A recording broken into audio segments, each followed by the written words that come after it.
வணக்கம். இது நம்ம கிச்சனில் இன்றைக்கி என்ன பண்ண போகிறோம்னா, தேங்காய் பூரணத்தை வச்சு ஒரு சுய்யம் பண்ண போகிறோம். இன்றைக்கி ஆடி வெள்ளி நம்ம பார்த்து வாசலில் அருமையான ஒரு கோலம் காய விட்டு போட்டாச்சு. இப்போது நம்ம என்ன பண்ணணும்னா, 2 அழாக்கு பச்சை அரிசி எடுத்து ஊற வச்சுக்கணும்.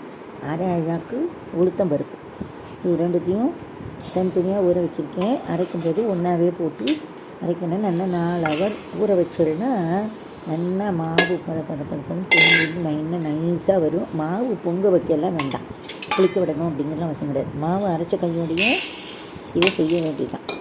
இது ரொம்ப அரைக்கும்போது இது ரெண்டுத்தையும் ஒன்றா போட்டு நல்லா நைஸாக வெண்ணெய் மாரி அரைச்சி எடுத்து விடணும்.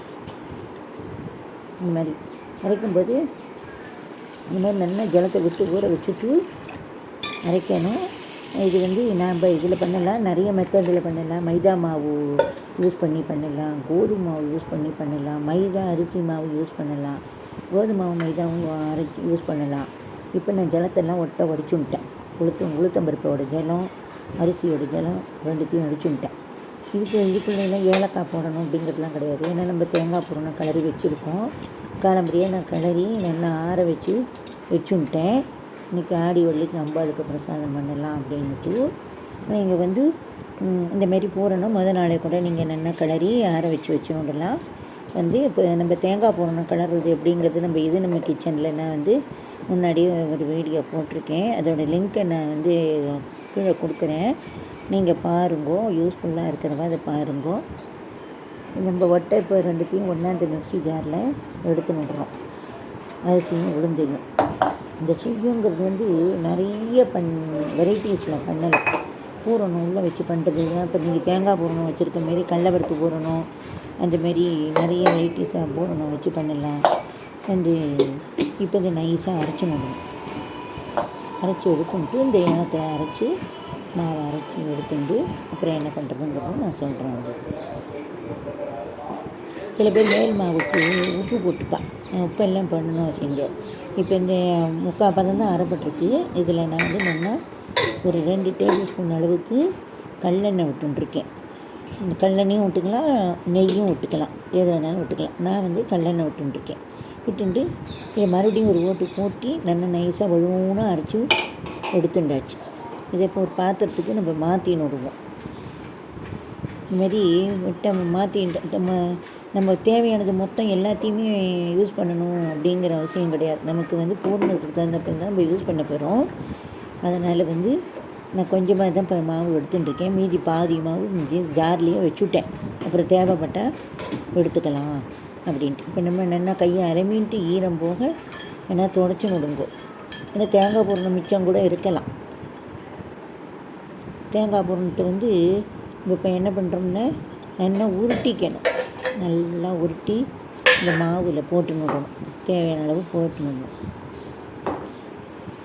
ஈரம் இருக்கக்கூடாது கையில். ஈரம் இருந்தால் போடும்போது வெடிக்கும். எண்ணெயில் வெடிக்க ஆரம்பிச்சிடும், பிரிஞ்சு வந்துடும், வெடிக்கும். அதனால் இந்தமாரி நம்ம தேங்காய் பூரணம் அரைக்கும் போதே தேங்காய் பூரணம் மெஷர்மெண்ட் நான் சொல்கிறேன். ஒரு மூடி தேங்காய் எடுத்துட்டேன்னா ஒரு 2-3 ஏலக்காயை அதோட போட்டு விடுங்கோ. வெல்லம் தேங்காயும் துருவின தேங்காய் எவ்வளோ இருக்கோ அதில் 1/2 பதத்துக்கு வெல்லம் எடுத்துக்கோங்க. வெல்லத்தை இழுப்பு சட்டியில் போட்டுட்டு ஒரு ட்ராப் அளவுக்கு ஜலத்தை விட்டுண்டு நம்ம நல்லா ஜலம் கரைஞ்சி வெல்லம் பாகு கரைஞ்சி நல்லா பொங்கி நல்லா கெட்டி பதமாக வரணும். உருட்ட வரணும், டொங்குன்னு பதம் வரணும். அந்தளவுக்கு வெள்ளை பதம் வந்த உடனே தேங்காயை போட்டு நல்லா கிளறி இறக்கி வச்சுருங்க. அதுதான் சிம்பிள் தான். தேங்காய் பூரணம்ன்றது ரொம்ப ரொம்ப சுலபம். சில பேர் இதை ஆறினொன்னே மிக்சியில் கூட போட்டு ஒரு சுற்றிப்பான் தேங்காய் பூரணத்தை. நம்ம அப்படிலாம் பண்ணணுங்கிற அவசியம் கிடையாது. அது ஒரு மெத்தட் இருக்குது, அப்படி பண்ணுறதுனால பண்ணலாம். இப்போ நம்ம இந்த பூரணம் உருட்டி மாவில் போட்டோம் இல்லையா, இந்த ஸ்பூனாலேயே மாவை அதில் நல்லா போட்டு பரட்டி ஒன்றுன்னா எடுத்து இந்த இழுப்பு சட்டி எண்ணெயில் போடணும். முன்னாடி எண்ணெயை நம்ம காய வச்சிடணும். மாவை கரைக்கும் போது ஃபஸ்ட்டு சிம்மில் தான் வச்சுக்கணும். எடுத்த உடனே பெருசாக வச்சுட்டு இதை போடக்கூடாது, சுய்யத்தை போடக்கூடாது. சிம்மில் வச்சுட்டு எண்ணெய் நல்லா இதுனதுக்கப்புறம் இந்த பூரணத்தை சுய்யத்தை போட்டுட்டு அப்புறம் என்ன பண்ணணும், இது நல்லா எல்லாம் போட்டு முடித்த உடனே நம்ம எத்தனை போடுறோமோ அத்தனையும் போட்டு முடிச்சதுக்கப்புறம் அடுப்பை பெருசாக வச்சுக்கணும். பெருசாக வச்சுட்டோம்னா நல்லா வெந்து வரும், நல்லா உள் வரைக்கும். அப்போ தான் போய் வேகும். அடிக்கடி வந்து கிளறக்கூடாது. அதேமாரி போட்ட உடனேயும் கிளறாதீங்க. ஒரு 2 நிமிஷம் விட்ருங்க. 1 நிமிஷம் 2 நிமிஷம் விட்ருங்க. உங்களுக்கு தெரியும். நான் சொல்கிறதெல்லாம் பிகினர்ஸ்க்காக சொல்ல வரேன்.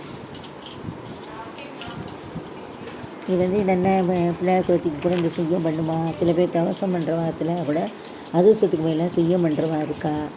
முறுக்கு தீனியாகவும் பண்ணலாம், பிள்ளையாருக்கு நைவேத்தியத்துக்கு பண்ணலாம், அம்பாள் நைவேத்தியத்துக்கு பண்ணலாம், ஆஞ்சநேயருடைய நைவேத்தியத்துக்கும் இதை பண்ணலாம்.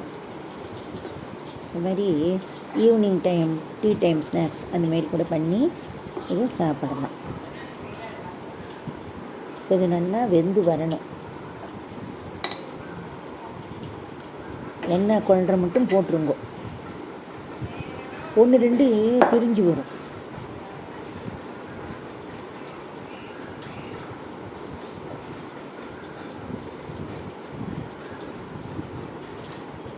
போட்டு ஒரு செகண்டு 2 செகண்ட் ஆனதுக்கு அப்புறம் தான் நம்ம இதை வந்து திருப்பி விடணும். இதே நீங்கள் மைதா இதில் போடுறதா இருந்ததுன்னா மைதா ஒரு கப்பு எடுத்துட்டேன்னாக்க அரிசி வந்து 1/2 கப்பு அரிசி மாவையும் போட்டுட்டேன்னா ஈக்குவல் போர்ஷனில் போடுங்க. அரிசி போடுறதா இருந்ததுன்னா நல்லா பச்சரிசி ஊற வச்சு அரைச்சிட்டு இப்போ இதெல்லாம் வெந்துவிட்டு நம்ம எடுத்துடுவோம். கட்டை எடுத்துகிட்டு அடுத்த 2 போடலாம்.